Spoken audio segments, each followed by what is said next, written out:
നമസ്കാരം. കഴിഞ്ഞ 3 വർഷമായി കോമ സ്റ്റേജിൽ തുടരുന്ന തായ്ലൻഡിലെ പ്രിൻസസ് ഭ രാജകുമാരിയുടെ നിലയിൽ ഇപ്പോഴും മാറ്റമില്ലാതെ തന്നെ തുടരുകയാണ്. ഇത് സംബന്ധിച്ച് ഏറ്റവും അവസാനമുള്ള വിശദാംശങ്ങൾ കഴിഞ്ഞ ദിവസമാണ് രാജകുടുംബം പുറത്തുവിട്ടത്.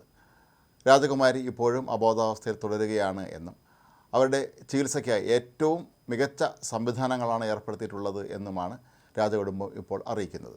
45-കാരിയായ രാജകുമാരിയുടെ മുഴുവൻ പേര് വജ്ര കിതിയഭ മഹിദോൾ എന്നാണ്.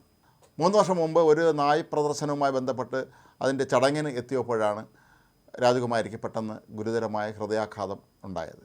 പെട്ടെന്ന് തന്നെ അവരെ അടുത്തുള്ള ആശുപത്രിയിലും തുടർന്ന് കൂടുതൽ സംവിധാനങ്ങളുള്ള മൾട്ടി സ്പെഷ്യാലിറ്റി ഹോസ്പിറ്റലിലും എത്തിച്ചിരുന്നു എങ്കിൽ പോലും അവരുടെ ആരോഗ്യനില മോശമായിരുന്നു. അവരുടെ രക്തത്തിൽ ശക്തമായ അണുബാധ ഉണ്ടായിരുന്നു എന്നാണ് ഡോക്ടർമാർ പറയുന്നത്.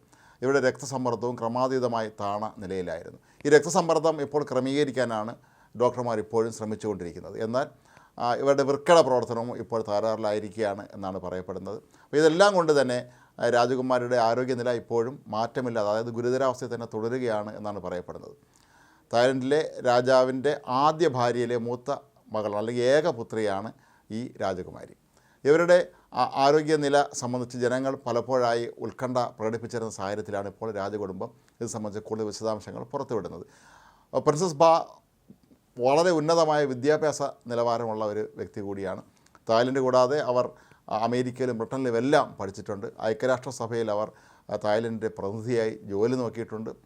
അതുപോലെ സാമൂഹ്യ പ്രവർത്തന രംഗത്തൊക്കെ തന്നെ വളരെ സജീവ സാന്നിധ്യമായിരുന്നു അവർ.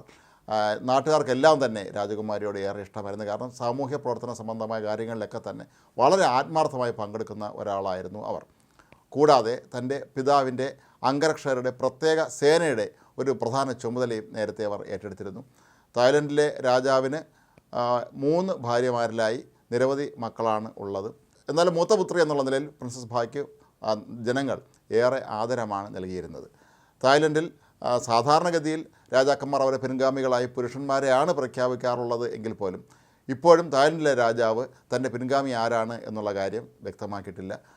ഒരു കാലത്ത് രാജകുമാരി പിതാവിൻ്റെ പിൻഗാമിയായി വരും എന്ന അഭ്യൂഹങ്ങളൊക്കെ തന്നെ പരന്നിരുന്നുവെങ്കിലും അതിനെ സംബന്ധിച്ച് യാതൊരു തരത്തിലുമുള്ള പ്രഖ്യാപനങ്ങൾ രാജകുടുംബത്തിൽ നിന്ന് ഇനിയും ഉണ്ടായിട്ടില്ല. ഏതായാലും രാജകുമാരിക്ക് എന്ത് സംഭവിച്ചു എന്നുള്ള നാട്ടുകാരുടെ ചോദ്യത്തിന് ഇപ്പോൾ ഈ ഒരു വിശദീകരണത്തിലൂടെ മറുപടി നൽകിയിരിക്കുകയാണ് രാജകുടുംബം.